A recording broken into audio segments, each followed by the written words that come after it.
সূরাতুল ইখলাস আপনারা কি জানেন এটা কোরআনের কততম পারায় অবস্থিত? 30তম পারায়। এবং এই সূরাটি মাক্কি সূরা। এই সূরাটা মক্কাতুল মুকাররমাতে নাজিল হওয়ার কিছু প্রেক্ষাপট আছে। প্রেক্ষাপটগুলো হচ্ছে আরবরা বংশকে খুব গুরুত্ব দেয়, বংশ প্রিজার্ভ করা, লিনিয়েজকে প্রিজার্ভ করা। এবং তারা মানুষকে দেখে, শুধু মানুষ তো না, মানুষের পায়ের ছাপ দেখে বলে দিতে পারতো তার বাবাকে, পরদাদাকে, 14 পুরুষের নাম বলে দিতে পারতো।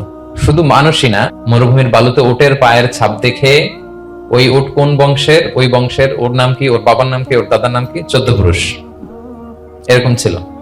এবং তারা দুজন মানুষকে যদি ঢেকে রাখা হয়, পায়ের একেবারে শেষের দিকের ছোট আঙ্গুল দেখে, এটাকে ইলমুল কিয়াফা বলে, ওই ছোট আঙ্গুলের শেপ দেখে ওরা বলে দিতে পারতো সে কোন বংশের, তার বাবার নাম কি, দাদার নাম কি, 14 পুরুষ। তারা এই লিনিয়েজকে প্রিজার্ভ করতো আর কি এইভাবে।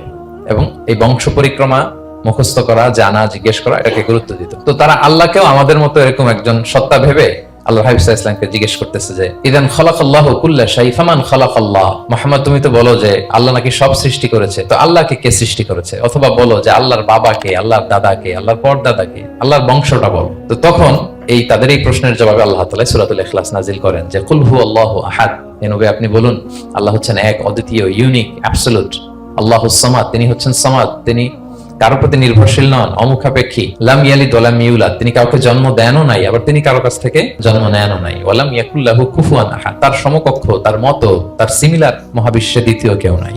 সুবহানাল্লাহ। এটা হচ্ছে শানে নুজুল, কোন প্রেক্ষাপটে নাজিল হয়েছে, এটা হচ্ছে একটা বর্ণনা। আরেক বর্ণনা এসেছে, মক্কার মুশরিকরা জিজ্ঞেস করতে আরম্ভ করলো, ইয়া মুহাম্মদ, আমরা জানি মানুষ মাটির তৈরি, ফেরেশতারা নূরের তৈরি, মানে আলোর তৈরি, এরপর জিনেরা আগুনের তৈরি, আল্লাহ কিসের তৈরি? আল্লাহ তাআলা বাইয়িন লানা জিনসা রাব্বিক, তোমার আল্লাহর জিন্স বর্ণনা করো, কোথা থেকে আসছে, কি দিয়ে, কোন জিন্স থেকে, মানে কোন জিনিস থেকে তৈরি?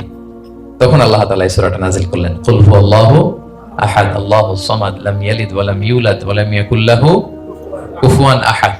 এইভাবে অনেকগুলো বর্ণনা পাওয়া যায় যে এরকম প্রেক্ষাপটে যখন রাসূল সাল্লাল্লাহু আলাইহি ওয়াসাল্লামকে তারা এই সমস্ত প্রশ্ন জিজ্ঞেস করে, তখন তাদের প্রশ্নের জবাব স্বরূপ আল্লাহ তাআলা 4 আয়াত বিশিষ্ট এই সূরাটি নাজিল করেন।